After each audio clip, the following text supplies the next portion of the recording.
1° settembre 2019, stadio Quinto Ricci, tutto pronto qui ad Aprilia per la prima gara del campionato di Serie D Girone G stagione 2019-2020. Si affronteranno i padroni di casa dell'Aprilia e la squadra neopromossa, il team Nuova Florida. Gli ospiti si schierano con Giordani, Moretti, De Marchis, Tamburlani, Scartola, Citro, Ferrara, Miola, Montella, Antonio, Tisei e Sabatini.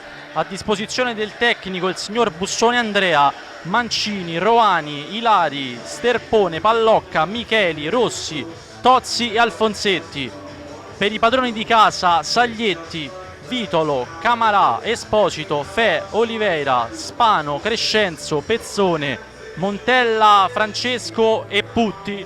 A disposizione del tecnico il signor Greco Giovanni, Manasse, Agolini, La Penna, Mattia, Corelli, Battisti, Rocchino, Campagna e Vespa. Dirige la gara il signor Domenico Castellone della sezione di Napoli, assistenti Dario Maglione della sezione di Nola e Domenico Romano sempre della sezione di Nola. Spano supera in velocità Tamburlani, poi rientra sul destro, ancora sul sinistro, grande giocata, il cross, De Marchis di testa, ancora Vitolo per il tiro, incrocio pieno. Montella questa volta prima del suo diretto avversario, col tacco per Sabatini, cercato il cambio di gioco, il pallone che arriva dall'altra parte per Ferrara, si gira Ferrara, pressato da Vitolo, Ferrara fa partire il cross, è buono, attenzione il tiro di Tisei, parata di Saglietti che fa un miracolo da terra dopo un intervento non perfetto, occasionissima per il team Nuova Florida, riparte in velocità, attenzione a questo 4 contro 4, Spano avanza, Spano, il tiro, che gol di Spano!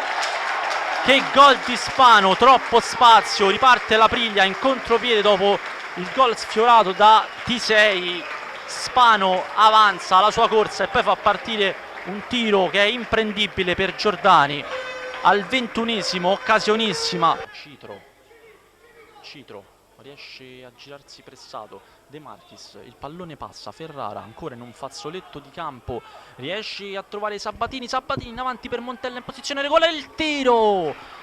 Ferrara prova a richiamare ancora l'attenzione del direttore di gara, è costretto ora a calciare e infatti colpisce la barriera. Miola, l'apertura sulla destra per un libero, Citro alza il pallone, sbaglia incredibilmente anche Sabatini, bravo Miola a fermare il suo diretto avversario, il pallone per Montella, Montella ha commesso fallo, Camarà, pazzesco, pazzesco questo calcio di punizione non fischiato dal direttore di gara. E attenzione ora al cartellino, ammonito Tisei, ma Montella era intervenuto sul pallone dopo il lancio di Sabatini. Camarà l'ha steso nettamente commettendo fallo.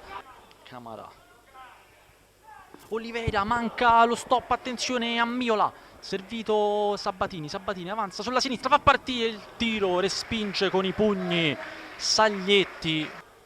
Sabatini tenta l'apertura per Roani che poi subisce un brutto fallo, Fe in netto ritardo, Tisei che bella palla per Ferrara che termina a terra tutto regolare. Mattia, Corelli per La Penna, ancora grande palla per Corelli in posizione regolare, tenta il tiro, Giordani si oppone e De Marchis riesce a tenerla in campo. Ultime possibilità per il team Nuova Florida, ci arriva Tozzi di testa, Alfonsetti sulla sinistra, serve Tozzi dal limite, Tozzi, tiro, in qualche modo riesce a parare Saglietti. Termina in questo momento una gara combattutissima e vince con molta sofferenza l'Aprilia, decide un gol d'autore di Spano al 21esimo del primo tempo.